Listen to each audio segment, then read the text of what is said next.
the stage. He is a comic around town. He has a podcast, a stand-up comedian with a podcast, right? Whoever thought that sort of thing. But this one's different because I was on it last week, so you should find it. It's called Reasonable Beef. Please welcome to the stage, Tim Kish.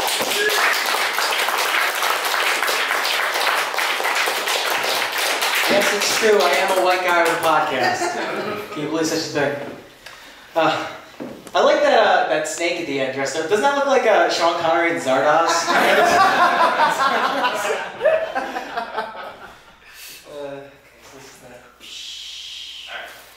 Ladies and gentlemen, Loss, or Evolutionary Memeolgy. By me. In 1890, druggist, lover of classics, and avian aficionado Eugene Schieffelin released 40 starlings in Central Park, intent on introducing every bird mentioned in Shakespeare to the United States.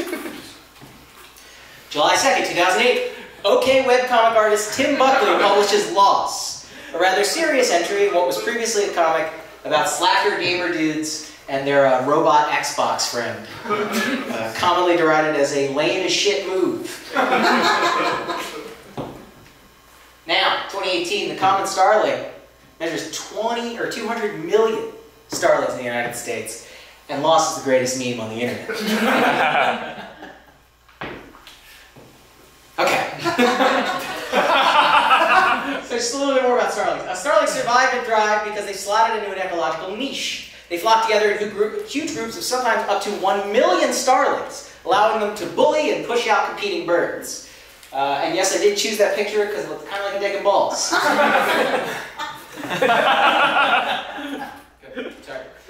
Their small frame and wide diet allows them to feed on almost anything and survive in almost any climate. As you can see, they're all the way up there. You can get up into Alaska.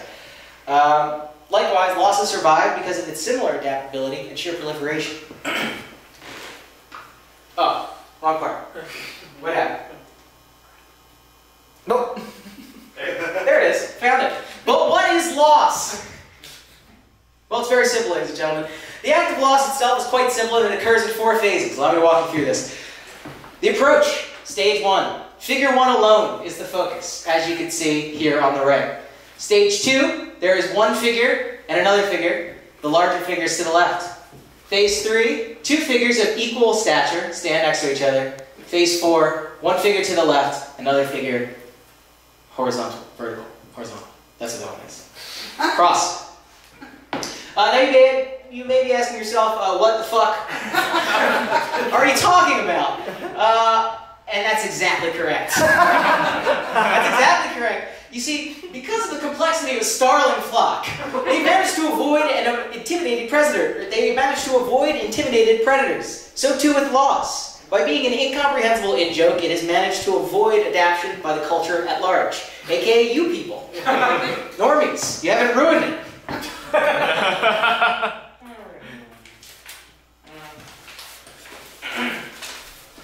2 examples of such are Can I Ask Cheeseburger and, of course, the Dancing Baby from LA Review.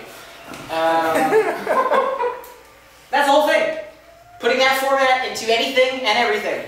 It's just these pants, a video game, Dance Dance Revolution, the boy with the hot dogs. It's all the same thing. 1 figure, 2 figures, 1 larger, 2 figures equal, 1 figure across. 1 figure, 1, blah, blah, blah, blah, blah. It's all the same thing. Sometimes they're breathtaking.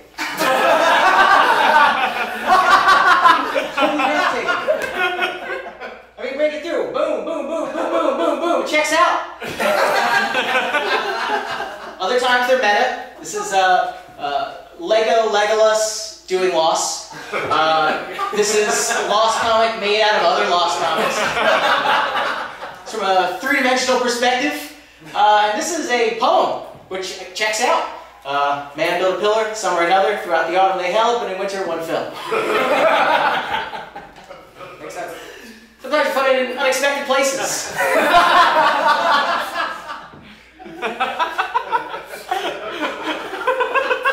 Sometimes it's very well hidden.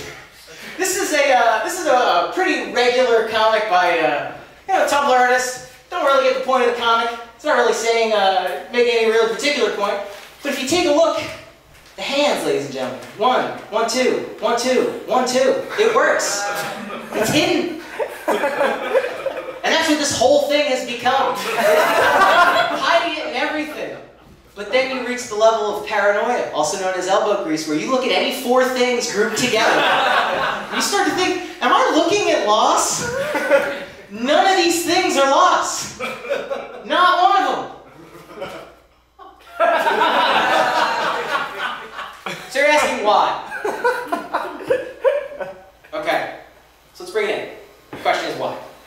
And I think it's an interesting question. And I wrote this out, I guess, just in an attempt to be intelligent. But loss seems to exist at the intersection of the last vestiges of pre-Obama mean internet. And folks just wanting to be in on the gag. You see, in pre-2009, the internet was a much, much meaner place. And mercilessly, non-stop making fun of a dork, really any dork at all, incredibly funny. Still pretty funny, it's just not very nice. And at its very core, I think loss is a mean joke, kind of poking fun at a creator who was trying something new. But superficially, I think it's the equivalent of a secret handshake, sort of for like a new generation. While it may seem incredibly modern, I think the idea of using ancient symbols to kind of indicate tribalism is one of the oldest things in America. And this is actually, this is the symbol. And I had a portion of this where I was going to bring a tattoo artist to tattoo this on my body for you people. Fell through, weirdly enough. Turns out they don't want to do that. But thank you guys very much for listening to Talk on the Internet.